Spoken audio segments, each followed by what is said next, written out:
I'm Shane. I'm Amy. And this week on Deep Dive, we are going to be talking about making the best of life in Babylon, what it means to put down roots, invest in the here and now, even though things might not be going great.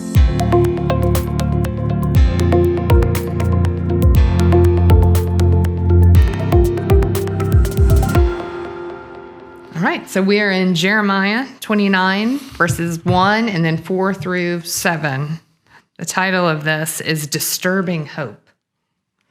The prophet Jeremiah sent a letter from Jerusalem to the few surviving elders among the exiles, to the priests and the prophets, and to all the people Nebuchadnezzar had taken to Babylon from Jerusalem. The Lord of heavenly forces, the God of Israel, proclaims to all the exiles I have carried off from Jerusalem to Babylon: build houses and settle down, cultivate gardens and eat what they produce, get married and have children. Then help your sons find wives and your daughters find husbands, in order that they too may have children. Increase in number there, so that you don't dwindle away. Promote the welfare of the city where I have sent you into exile. Pray to the Lord for it, because your future depends on its welfare. I found this to be very I remember you saying that. difficult to deal with, to think about them receiving this message, having been taken into exile.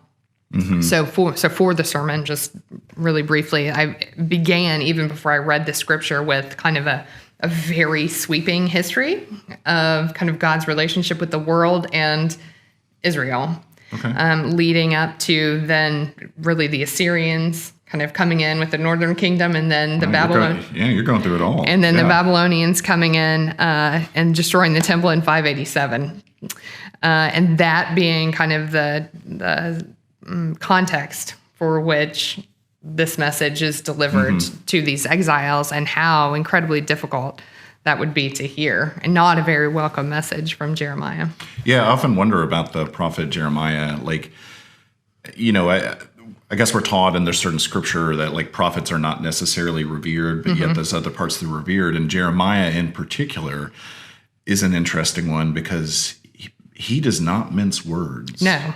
No, and so actually when this message is delivered, right after it, Jeremiah tells them that they're going to be in this exile in Babylon for 70 years. And so that not mincing words actually is really interesting, because if you back up right before our scripture into chapter 28, there's a false prophet who's been telling the exiles, oh, don't worry, you're going to return home in probably about 2 years. Oh, yeah, that's right. Yeah. And that's Hananiah. And Jeremiah ends up saying, you have been telling lies to God's people, and this very year you're going to die. And he flat dies within that year. So Jeremiah does not mince words, for sure. I had a professor that was... He would encourage us, although not for use in the pulpit, you'll see why, to encourage Jeremiah using the full weight of his language. And he was arguing that some of Jeremiah's terminology in Hebrew could basically be construed as profanity. That he's, particularly when he's talking about relationships with other gods and things like that. And man, if you would want to see some eyes wide open on a Sunday morning, translate Jeremiah using the full force of his words. It's interesting. I've understood that he's calling this exile, gives them a clear vision of it, and yet he's offering them, in some ways, advice that they don't want to hear. Absolutely. Get used to it, get settled in. Yeah, for sure. Yeah. And so, I think, obviously for most of us, especially like in the context of the folks that we had here on Sunday, do not know, kind of what that sort of exile would be like, and likely will never know. But one of the things that we talked about kind of during the sermon and had conversations about before and after was those times in our life where we may feel like we are still in exile, whether that's, everything kind of going on in our own country and world now, and not really understanding, will things ever be familiar to me again? Will we ever not be divided? And then within our own personal lives too. My life, our lives not turning out the way that we hoped they would, or that we expect they would, whether that's through a job loss or a diagnosis or some other breakdown of relationship with people. And this being the kind of message that we too receive, like we'll continue to plant, continue to build. And, I can definitely see that not being a very welcome message, even to us. And that was part of my own struggle, trying to plan and think about how to deliver this message. And for me, a lot of that came down to one word in the translation, and that's translated as welfare in the common English, but it's shalom. And interesting. And so that's talking about the holistic flourishing of people that, God is saying, pray for the welfare of Babylon because your welfare depends on it. Pray for their shalom because your shalom depends on it. It's such an interesting word in Hebrew because most of our Bibles will translate that as peace. Yes. And then particularly as Western Christians, we have such a narrow definition of peace. Absolutely. That's an interesting tool to be able to get people to see it has such this wider interpretation that clearly he doesn't mean absence of war. Absolutely. And so therefore it demands a different word. Yeah. Yep. Yeah, that's interesting. I also find that it could be a theologically tricky way to preach because we have so much of the New Testament. How do you hold this, work for the welfare of the city on one hand, which talks about investing in the future, you're here for this long haul.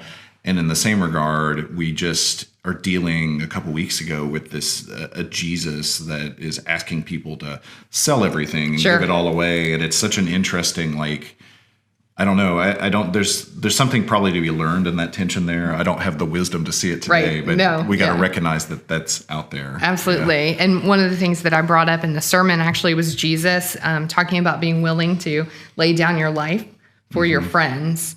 And how there's some giving up in that. Yeah. And we, a lot of times when we think about that, take that to the far extreme. But there's a lot of things that we give up for others so that they can receive shalom. And then in turn, we do too. Yeah. So, we love even when it's not convenient. We're there for people even when it's not convenient. Yeah. It's interesting that also it's good that you did all that contextual history, but even I realize it's something I will probably never experience in my life, even in my, I don't know, it's hard to compare, but for them that exile, it's not just a spiritual exile because there's not this disconnect that we experience. We could we could have a spiritual exile. Absolutely. Or spiritual exile at the same time. We're probably doing the best we've ever done career-wise. For them, those things are wed because they're literally the people of God, literally in the promised land. They are God's chosen, God's favored, and they lose it all. Absolutely. Yeah, and it's hard to... It'd be hard to even impress upon people the severity of that. Yeah, and especially with the destruction of the temple, and that being the place that you go to worship God, God's presence is there and active. And in the Sunday school class that I teach, kind of talking about these verses beforehand, I said that we can't possibly understand this really, because even if we came to this place, to this church on a Sunday morning and the building was gone, that would be devastating, of course, if something had happened to it. But that still would not be kind of the full force of the destruction of the temple in Jerusalem for these people who were then thrown into exile. Mm-hmm. I'm curious there in verse 6 where his advice is get married, have children, then help your sons find wives and your daughters find husbands in order that may too have children. I'm curious. This is, and maybe there's not even an answer here because this is such a tricky area in Israel's history. So when he's saying get married, is the assumption there? And I'm curious if the comment is the assumption there that you should only get married to fellow Israelites. Interesting. Or not, because certainly we have to deal particularly with the northern kingdom and the, marrying Assyrians and things like that, which becomes such this enormous issue later when you're dealing with Samaritans and an enormous issue when the Israelites come back from exile, when they're literally warring with the people that intermix. I'm curious here, it doesn't play a major thematic role. Maybe the mere fact of being in isolation in Babylon creates that separation effect, but it is an interesting thing to consider. Are they marrying fellow Babylonians? I don't really know, particularly as Persia takes over and, there's such a softer stance towards religion versus absolutely. Babylon. Yeah. And I think it's interesting there, if you keep reading in that verse 6, increase in number there so that you don't dwindle away. So I think there's this kind of, I talked about it being like, this is a long game message. Don't get so caught up in how terrible everything is right this very minute that you stop looking towards the future. And so that these people of God, dwindle away in number because they're, saying, we're not happy. We've been taken away from our land and everything that we know. So I think it's a long game kind of message. Yeah, it is interesting that it's within this context too that you see the rise of the synagogue. Yes, so, absolutely. Did you talk about that in the sermon? I didn't, but I talked about it in Sunday school. Oh, okay, yeah. I mean, the synagogue, which is so central to the the founders of the way that are following Jesus in those early years, they literally just can't share their message without the synagogue.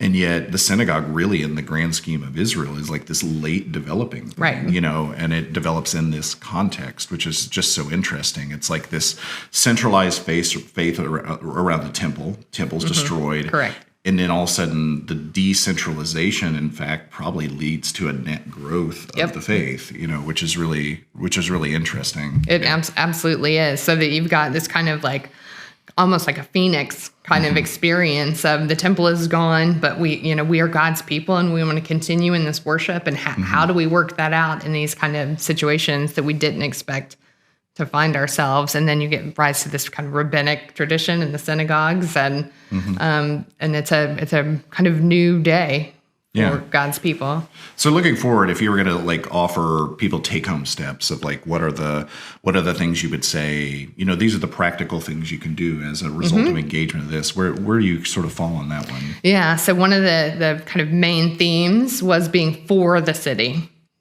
For the city, we talk a lot about culture and how we relate to culture, but I encourage people to think about their own city, to think about where they are planted, where we are planted as a church, where you are planted, where you live in your neighborhood.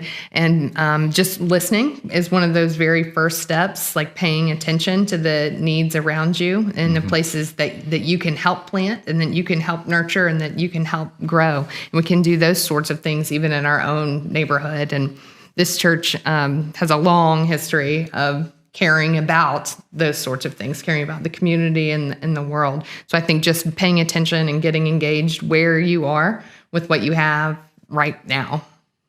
For recommendations this week, we're going to give you things that you can dive in later. This is our third time trying this. So I was going to recommend something else, but I thought of this book I read years ago called The Story of God, Story of Us by Sean Gladding.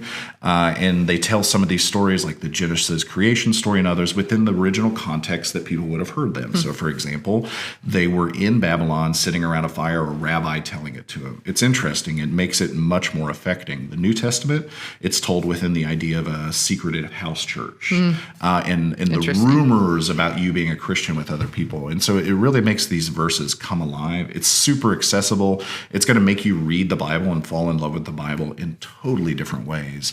Because it just is really disarming. I remember loving it years ago. And so I can't recommend it enough. The Story of God, Story of Us by Sean Gladding. Awesome. So for something completely different, I have a television show to recommend. And this is a new show on Amazon. And it's called Modern Love. Have you seen this yet? I've seen the previews. Full of many a movie star. Yes, many a movie star. And what I love about it, though, is they're taking real life stories from people who live in New York. That's right. I believe this was based on like a Vanity Fair series of articles years ago. Yeah, absolutely. Yeah. So not only are there, a multitude of famous people in it, but I think they do a really good job kind of showing real life. And I love that every episode is a different story. So you can kind of pop in and pop out. You can watch all of them at one time, or you can watch them one at a time and kind of think about and digest, what is it saying about love? What is it saying about relationships? And, are there things that we can learn from it? But also it's just really fun. So like a good advertisement for Amazon, right? Watch Correct. this, get Amazon Prime, right? That's our intent here, just to drive purchasing content. Well, that's it for this week. If you want links to the sermon or notes or resources, any of the things we talked about this, just look below down in the notes for this video, and you'll find links to all those things. See you next week on Deep Dive with Shane and Amy. Awesome. Bye-bye.